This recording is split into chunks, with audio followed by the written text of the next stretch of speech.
Позади поиски вдохновения, кропотливая работа и бессонные ночи участники кинофеста наконец-то представили готовые фильмы. Фильм о девушке, у которой есть мечта, и она стремится к ней.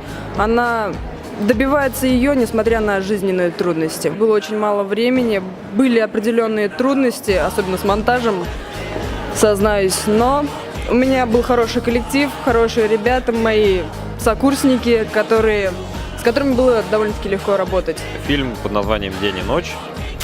Собственно, он будет и о дне, и о ночи, о природных явлениях дня и ночи.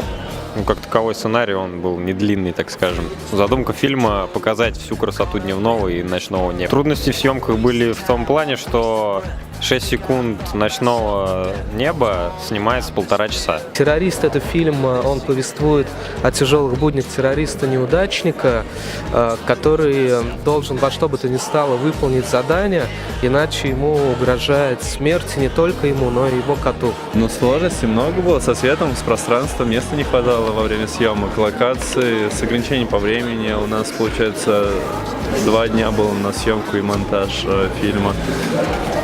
Получается, ночь не спали. 24 ноября в Азимут-отеле прошел первый день закрытых показов. Зрители смогли оценить работу 5 команд. Специальные бланки, где каждый зритель, каждый участник команды может высказать свое мнение именно на этой бумаге. Что им нравится в фильме, что не нравится, почему так.